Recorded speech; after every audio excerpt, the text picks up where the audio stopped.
What's up, TH10s? Today we're going to be looking at the Quadquake witch attack strategy and just learning how to, stomp bases and stuff. So, if you guys are ready, let's just jump right into it.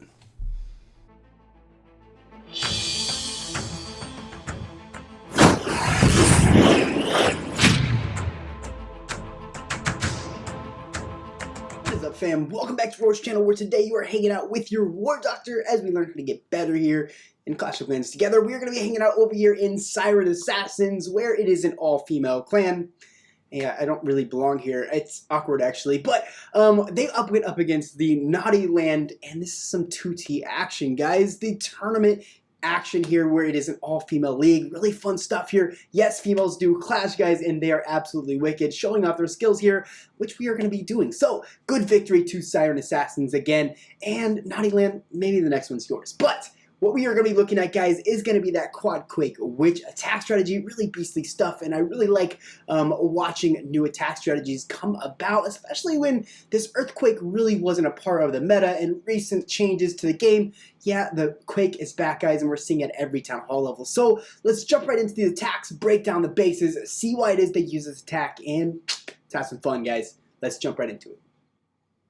Alright, fam, so here it is. We got lit on the board, bringing in a 6-pack, utilizing that Quadquake witch attack strategy, and we really got to talk about why it is they chose this base for this strat. Now, witches were utilized, I would imagine, due to the fact that, looking at those single targeting infernos, I mean, they happen to be the witch's favorite item for breakfast, right? So, like, they eat those infernal towers alive. I mean, great strat there, right? Why did we use quakes? Check it out. So the base is very narrow and long. The Town Hall is just a bit offset, so there's no way for the wall wrecker to make its way all the way through the base, allowing their troops to push through. So we're gonna need some form of a way to get through these walls. Now, how do we do that? We can use a jump, yeah, and it may have worked, but I don't think we would have gotten the same value, and there's a lot of reasons why. The jump spell only lasts for an X amount of time depending on its level. On top of that, it really only grabs 7 tiles versus the Quake spell, which, I mean, indeed opens up the entire amount of walls for up to 10 wall spaces. Also, it's endless, right? Like, once you drop the Quake spells, you can't take them back. It's I mean, they're there forever, so those walls are opened up as long as the attack is still viable. So what I'll say, guys, is a great usage of getting through those walls, utilizing those Quake spells, and also noticing the value in which you will grab. And I pause there and I talk a lot about that because I want you to know the difference in why use one spell over the other. Now, I mean, utilizing the Quake spells right there on that CC compartment there really does give you access to every key defense that is on the board, right? You got these single infernal towers, you got all 3 exposed, you got the bomb tower, you got the king, you got the entire base exposed. Also, how are we going to deal with those southern outside defenses, right? Like, I mean, you can't access those with the jump. Well, I'm going to tell you, utilizing this attack the way we are, we're going to be pushing troops from on the north side and on the west side, moving their way along the base, so everything simultaneously moves their way through, in theory, taking everything down at the same time. With one big sweep. So that is the intent behind this attack and why we use the Quadquakes over the jumps and just how valuable that is. So now that we've talked a bit about why this attack was used on this base, let's kind of watch it and break it down even more. So we're going to click play. Now, what I love here, guys, she's really taking advantage of every single troop in her composition, utilizing the loon on both positions in which you're going to drop your healers. Now, the really big importance there is, guys, you really want to pick off any air mines. I know we've all done it. Drop the healer down and boom, a black mine comes out and kills a healer, and you're just like, this attack is going to go crappy. And we're all sitting there just waiting for it to end, right? Like nobody's pray nobody jumps in and watches. Okay, so loon is down.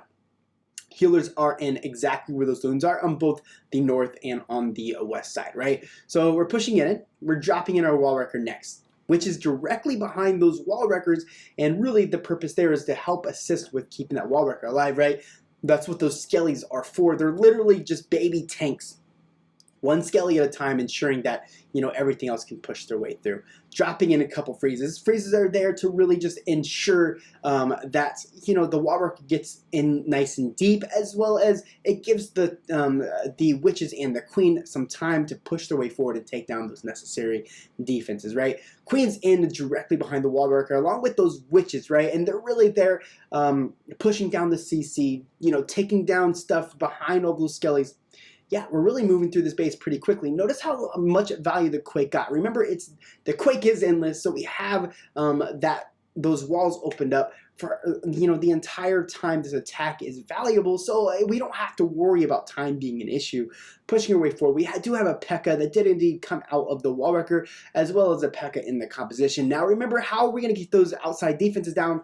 Check it out, guys. Still on the southern side there, where you still have those witches moving their way around, taking down those defenses, and really watching this attack just happen. I mean, we really don't have a lot left on the board as those skellies just sweep those trash buildings, witches behind them to really take down stuff that is not only on the opposite side of the wall, but on the same side as they are on as well. Queen stepping up, taking down the Expo, grabbing the air defense. We do not have any more healers, but guys, what really can stop all these witches and all these skellies from finishing off this base? That's absolutely nothing. Lit in with a beautiful triple here, showing off this attack that I just really love to see. Remember, Quakes weren't a thing around a month ago. They really got that buff that they needed to be a viable spell here in Clash of Clans. Let's push forward, guys. Let's speed it up 4 times. You guys can watch the skellies get her done, utilizing that Queen's ability. Good stuff, Lit.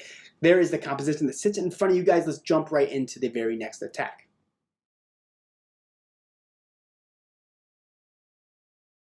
Alright fam, so here is the next one we're going to be looking at. Again, from Lit. I had to show her 6-pack. She was indeed, I think, the only one with the 6-pack in the clan. So yes, feels special, you're on a video. So, what I will say, guys, is check it out. The same attack strategy is being used. Really, the only thing that's different in the composition is we have a baby dragon instead of those 2 loons that pop up there just prior to dropping those healers. Now, I think that was probably due to maybe a scouted base, or, maybe we just need the baby dragon to assist in some extra cleanup or taking down some of the trash buildings there. But what I will say, why did we use this attack here, guys? Okay, so we are looking at multi-infernal towers. This is not a 100% completely max base, but very close. We have multi-infernal towers. So if your question was, should I not use this if I see multis? That is definitely not the case, guys. We can use that here. Check out this base, though. I mean, so you guys were probably wondering, why use jump? Or why use a Quake instead of a jump? Well, check it out, man. In this case, particularly, you will not grab as much value with a jump. I mean, seriously, like, if you look at where that CC is right there, right, you notice that we have kind of 4 compartments, and I'm breaking it down there for you guys, and all 4 compartments cannot be reached by a jump. But check it out. When we see this Quake come down, every bit of this base is opened up for these troops to roll through, and they really do, man. You're going to see it all happen here as we push forward. Again, we're going to be sweeping the outside buildings with the witches up on the north and the witches on the west, coming in from the exact same side as we saw in the last attack. And I say we just jump right into it and watch how this one goes down. Remember, some of the things you have to worry about are those multi-infernal towers, those splash damage defenses, because remember, those are really the only thing stopping those skellies and really allowing, those point defenses to take down those witches. So, again, having things like healers or maybe a heal in the composition sometimes can indeed help if you notice there's a lot in one particular area. So on the north, guys, we dropped in those witches. Those are there to just really push down that funnel, circulating everything to push in right at the very center of that base right there. And remember, guys, those Quakes right there, check how much value it opened up. We have the entire base open up for those witches and heroes to push their way through. North witches are still pushing their way through, as well as those west ones, and we have all those center troops with like heroes just behind the wall wrecker to really push in this base. And I really like it here. Good placement on the rages as they push up towards those multi-infernal towers. We really don't have a heal in the center, right? So the skellies can go down awfully quickly. But thank goodness, guys, we have a P.E.K.K.A in the composition. We have the enemy queen, and really plenty of tanking from those skellies to allow everything just to push through all too quickly. With that rage in the center, again, everything just catapults forward. Now, out of the CC, notice we do have that P.E.K.K.A beaten up on the town hall there. I mean, yes, the wall wrecker made its way all the way to the town hall due to, I mean, let's just be honest, those awesome skellies that we have there. This one does indeed come close, and you know, we were on its very last leg. I mean, think about it, those multi-infernal towers were shredding those witches there in the center. But guys, a triple is a triple, and I cannot tell her how awesome this attack is here. I'm utilizing those new meta quakes, which I love so much. We're seeing them at Town Hall 10, Town Hall 11, and Town Hall 12. Great attack here from Lit, showing just how strong the Siren Assassins here, repping the 2T League. Composition sits right in front of you guys. I hope you guys enjoyed today's video. Some Town Hall 10 action, which I don't show a lot, so I'm glad to be able to cover it. Let's go, Sirens. Good stuff all the way around. Everybody have a fantastic day, and as I always say, roars out, and stay classy.